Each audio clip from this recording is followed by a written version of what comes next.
Merhaba, ben Hale Yıldız. 30'larında esmer, kahverengi gözlü, omuzlarında sarı saçlı bir kadınım. 6 senedir işe alım uzmanı olarak çalışıyorum. Renkli Kampüs programı ilk dönem mezunu, Değiştiren Adımlar Derneği Yönetim Kurulu üyesiyim. 2008 yılında araç içi bir trafik kazası geçirdim ve C7 seviyesinde bir kırık sebebiyle omuriliğim hasar gördü. Buna bağlı olarak yaklaşık 13 senedir aktif olarak tekerlekli sandalye kullanıyorum. Henüz 17 yaşında hastanede tedavi gördüğüm sırada hiçbir şeyden habersiz, sadece çok çalışıp bir an önce eskisi gibi olmayı hayal ederken birden kapı çaldı ve içeri fizik tedavi doktorum geldi. Bana bundan sonra bir daha asla yürüyemeyeceğimi, eskisi gibi hiçbir şeyi yapamayacağımı, eskiden ne varsa ne yaptıysam artık yapamayacağımı söyledi. Ben daha omurilik zedelenmesi ne demektir, yürüyememek ne demektir bilmezken kucağıma bombayı bıraktı ve gitti. Ailemle odada uzun süre sessizliğimizi koruduğumuzu hatırlıyorum. Ama sonrasında hızlıca kendime gelip bana hayatımla ilgili kimse ne yapıp ne yapamayacağımı söyleyemez. Bunun kararı yalnızca bana aittir.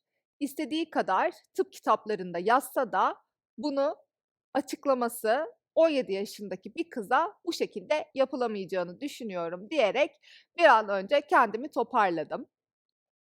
9 ay sonunda hastaneden, walker yani destekli bir aparat ile yürüyerek taburcu oldum.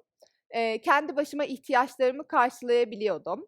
Evet, hâlâ, hasarım sebebiyle birçok şeyi bireysel olarak yapamıyordum ama hayatımdaki, ilk dönüşüm adımlarımı o hastaneden atarak, gerçekleşmişti.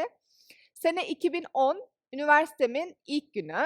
Arabamızla rektörlüğün önüne geldik. Ablam şoför koltuğundan çıktı, yanıma geldi, sandalyemi aldı ve beni transfer etti. Sonra birden kafamızı kaldırdık ve rektörlüğün önünde duran yüzlerce öğrencinin bize baktığını fark ettik. Durup ablamla birkaç saniye birbirimize baktık. Yine sessizliğimizi korumuştuk.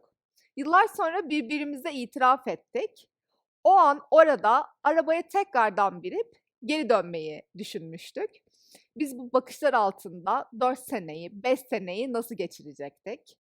Yine insanların ne düşündüğünü ve gördükleri bizim için önemli değil, hayallerimizin ötesine geçemez diyerek kapıdan içeri adımımızı attık. Fakülteyi toplamda 3,5 senede bölüm birincisi olarak tamamladım.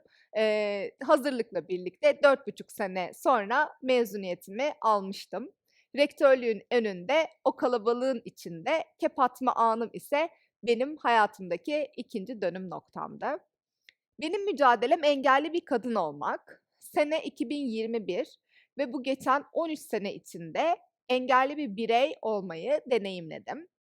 Binalar, mekânlar, okullar, servisler, sosyal alanlar, toplu taşımalar, sokaklar, caddeler, bana uygun olmadığı için engellendim ve daha iyi bir yaşam için mücadele ettim. Bu hayat benim hayatımdı ve bana göre daha iyi olacağını düşündüğüm hayat için değişim istedim. Sizin mücadeleniz çok farklı olabilir ve siz mücadelenizde başarılarla dolu bir hayat hikâyesi yazmak zorunda değilsiniz. Benim hikâyem de bana göre bir başarı hikâyesi değil, yalnızca bir mücadele.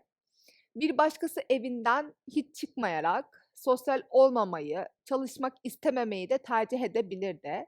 Sonuçta hepimiz tercihlerimizi yaşıyoruz ve bunun doğrusu ya da yanlışı yok.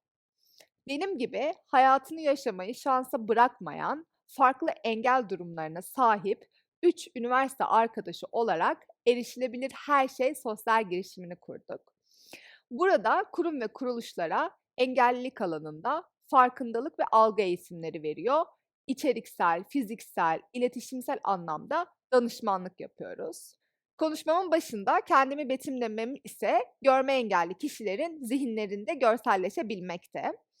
En büyük amacımız Türkiye'de engellilik algısını yardım temelli bakış açısından sıyırıp hak temelli bakış açısına getirebilmek ve yasalara uygun düzenlemeler yapılmasını sağlamak.